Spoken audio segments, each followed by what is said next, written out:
जब आप किसी को पहली बार मिलते हो तो अपना नाम कैसे बताते हो? माई नेम इज अव्वल या आई एम अव्वल या फिर कुछ और? जो भी आपका तरीका है, हो सकता है कि वो गलत ना हो पर पुराना हो गया हो। सही सुना आपने, पुराना। और सिर्फ इंग्लिश ही नहीं, कोई भी लैंग्वेज टाइम के साथ बदलती रहती है। जैसे कि आप मेरी वीडियोस पे कमेंट करते हो, ये वीडियो एक नंबर है भाई, यानी वीडियो बहुत बढ़िया है। अब ये एक नंबर बोलने का ट्रेंड भी तो कुछ वक्त पहले ही आया है।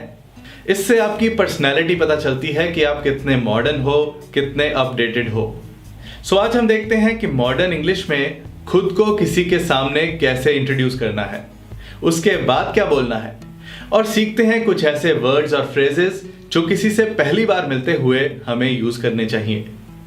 मान लो आपको बाजार में आपका एक दोस्त मिल जाता है और उसके साथ उसका एक दोस्त भी है जिसे आप नहीं जानते।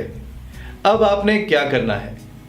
सबसे पहले तो आप अपने दोस्त से मिलोगे, फिर आपने उसके दोस्त की तरफ देखकर हेलो या हाय बोलना है और हाथ मिलाने के लिए हाथ आगे बढ़ाना है। हाथ आगे बढ़ाते हुए आपने अपना नाम बोलना है, हाय अव्वल, इस तरह से। आजकल यही स्टाइल चलता है कि हम आई एम अव्वल या माई नेम इज अव्वल की जगह सिर्फ अपना नाम बोलते हैं अव्वल। जैसे यहां मेरे सामने वाला मेरे दोस्त का दोस्त था तो मैंने उसे हाय बोल दिया, लेकिन अगर सामने वाला आपसे एज में बड़ा हो या फिर आपसे सीनियर हो तो आप हेलो बोलना प्रेफर करो, हेलो अव्वल, इस तरह से। आपने देखा कि मैंने हेलो या हाय बोलने के बाद फिर हाथ मिलाते हुए अपना नाम बोला है। इससे इन दोनों वर्ड्स के बीच में एक स्पेस आ जाता है, एक ब्रेक आ जाता है, ताकि ये ना लगे कि आपने सामने वाले को कहा हेलो अव्वल। कोशिश करो कि आप इस स्टाइल में कंफर्टेबल हो जाओ, लेकिन अगर आप कंफर्टेबल नहीं हो पाते तो आप इस तरह से भी बोल सकते हो, हेलो आई एम अव्वल। फोन पे भी हम इसी तरह से बोलते हैं। सो आप बोल सकते हो आई एम अव्वल, पर माई नेम इज अव्वल बहुत ही पुराना तरीका हो गया। इसे हम आजकल किसी से मिलते हुए नहीं यूज करते। वैसे ये गलत इंग्लिश नहीं है और हो सकता है आज भी कई लोग इसे यूज करते होंगे, पर आपने वक्त के साथ बदलना है, मॉडर्न इंग्लिश बोलनी है। एक और सिचुएशन के लिए हमें तैयार रहना चाहिए कि अगर सामने वाला पहले हाथ बढ़ाकर अपना नाम बोल देता है तो हमें जवाब में क्या बोलना चाहिए। मान लो सामने वाले ने हाथ आगे बढ़ाते हुए कहा हाय सलमान, तब आपने हाथ मिलाते हुए स्माइल के साथ सिर्फ अपना नाम बोलना है, अव्वल। यहां हाय बोलने की भी जरूरत नहीं। एक और सिचुएशन हो सकती है कि सामने वाले को यह मॉडर्न स्टाइल पता ही ना हो और वो जवाब में अपना नाम बताए ही नहीं। तब आप चाहो तो साथ के साथ पूछ सकते हो यू आर। अब अगला क्वेश्चन, मान लो आपने किसी को कहना है कि आपसे मिलकर अच्छा लगा, तो आप इसे इंग्लिश में कैसे कहोगे?